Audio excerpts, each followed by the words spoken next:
Welcome back to Farmer Brown's Paradise.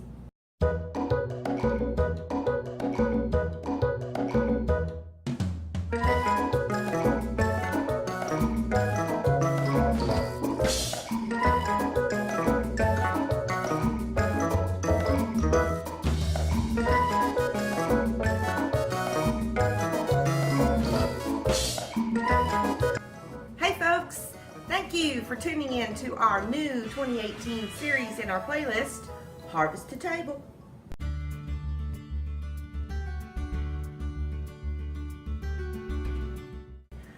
Why should we eat collards?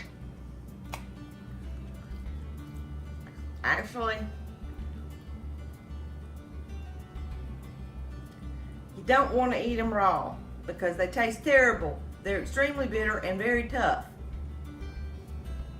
There are great health benefits to eating collards.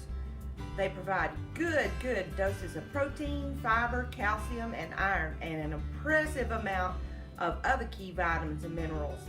Vitamin A, vitamin K, and folate. Folate are part of the B vitamins, which help with energy and clarity and reducing brain fog. Well, the best collards you could possibly get are the ones that you grow yourself. So let's talk a little bit about varieties and some seed companies. My first go-to fave seed company is Baker Creek. You can find them at rareseeds.com. Baker Creek Heirloom Seed Company has grown to offer nearly 2,000 varieties of seeds for vegetables, flowers, and herbs. They are the largest heirloom seed company in the United States. Another thing I love about Baker Creek's website, rareseeds.com, is when you click on the different varieties, it not only gives you a terrific description, but it also gives you reviews. You can see people from different parts of the world even making their comments and giving you pros and cons and replies and tips. That part is really great. There's another company that I really love. It's called Southern Exposure Seed Exchange, and you can find their website at southernexposure.com.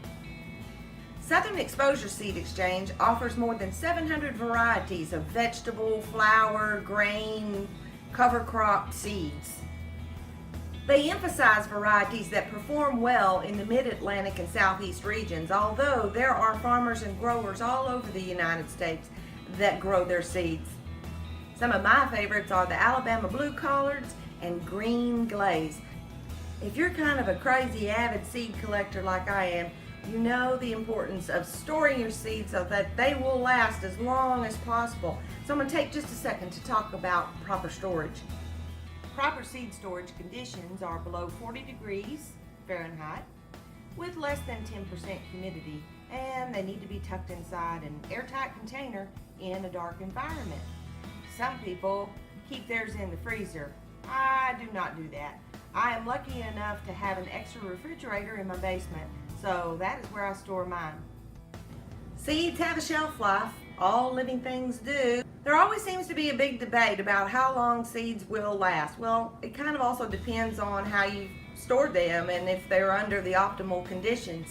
But let's just say in general terms, collard seeds will last between 4 and 5 years.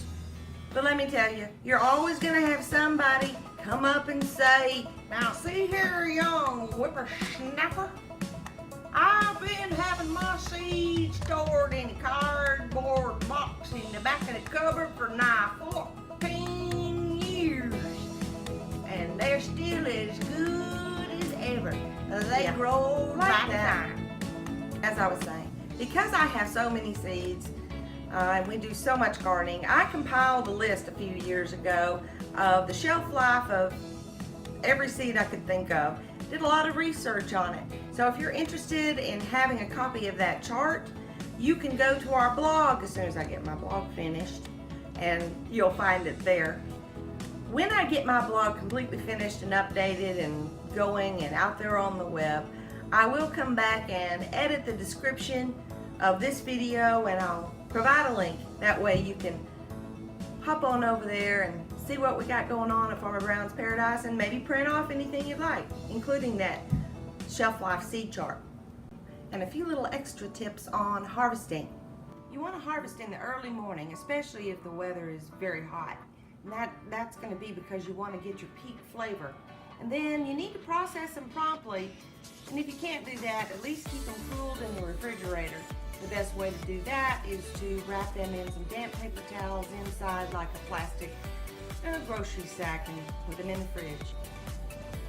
You should always harvest your collard leaves from the outside in. Like I told Lucy in part 1, as they are harvested, the lower stem is bare and it's going to end up kind of looking tree-like. New leaves are going to grow from the center in cool weather. I like to harvest mine right after a frost or two and go out there and get those baby leaves when they're the most tender and the sweetest. Either way, you want to harvest your leaves before they get to be over 10 inches long, when they're still young. If you wait until they get any bigger than that, they get old and tough and stringy and pretty bitter. Okay, well, let's prep some collards and get to cooking. Washing the collards is extremely important, and the collards of all the greens seem to kind of cling and hold on to that dirt and sand more than any of the others. So I'm going to show you a few tricks about how to wash them quickly and easily. Before you start adding cold water to your big bowl, if you'll throw in a little bit of salt, I'll teach you a tip on shortening your washing time.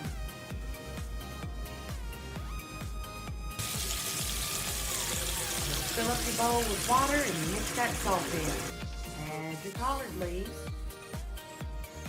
And you're going to let this soak for 30 minutes. Drain the leaves, toss them in a colander, rinse them again. Believe it or not, I have about 5 recipes for cooking collards, and I'm going to show you all of them throughout the series. But first up are Southern collards, Mrs. Farmer Brown style. I'm actually going to take you back to May of last year when I filmed how I made my collards. Roll it. Before we chop and get busy cooking, I want to talk to you about what goes in my collards. First thing you gotta have is some bacon. Everything's better with bacon, right? For a pound of collards, which is about what I have, I use about 4 or 5 pieces of bacon. And you're gonna chop it up really finely, like this. The next thing you're gonna need in my Southern collard is an onion. I like yellow onions because they have a little bite to them. You can put a whole onion in or a little less. But let's chop up a whole one. We'll see if we add it all.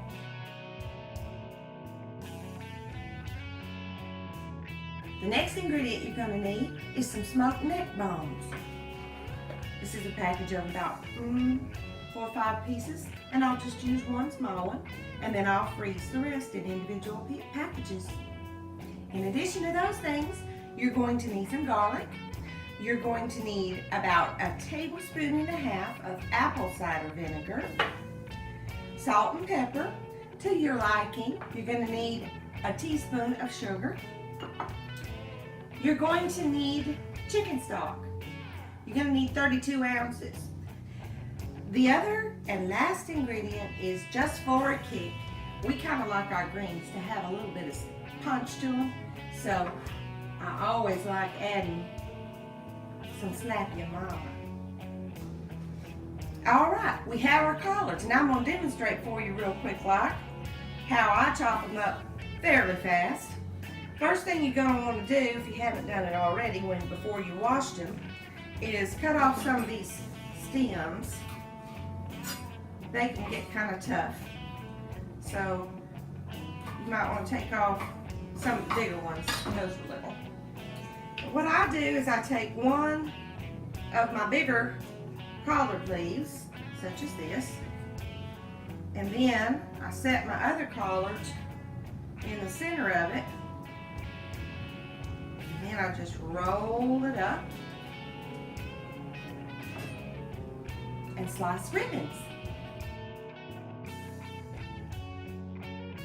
Alrighty then, we have our collards. They're all cut up and washed, cut in little ribbon strips. Greens are great, they're full of vitamin K. We have our bacon, cut in little tiny strips, and we have our onion. So, next step, start cooking. Got our pan a little bit hot, and now we're going to add our bacon first.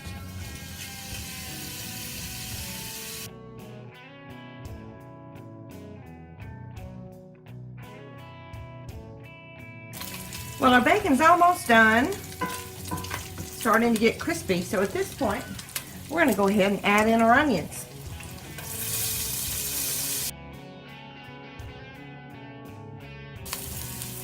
Okay, well, our onions are starting to get a little bit translucent now. They've been cooking for about 6-7 minutes.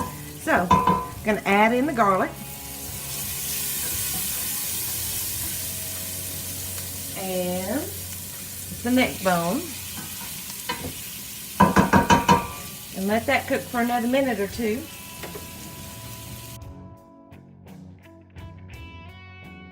All right, now we're going to add in our stock.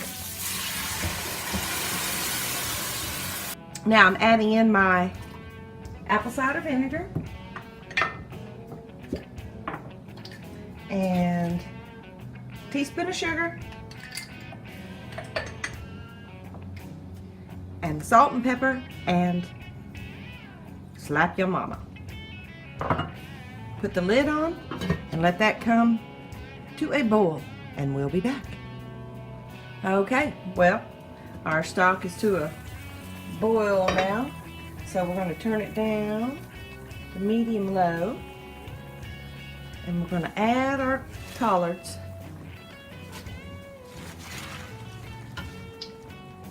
in batches.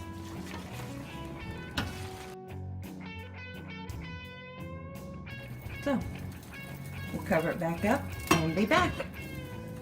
It's been about an hour, so let's take a peek. And they're cooking down. But even though I have it on medium low, they look to be cooking a little fast. So at this point, I'm going to turn it all the way down to low for the last hour. Our collards are done.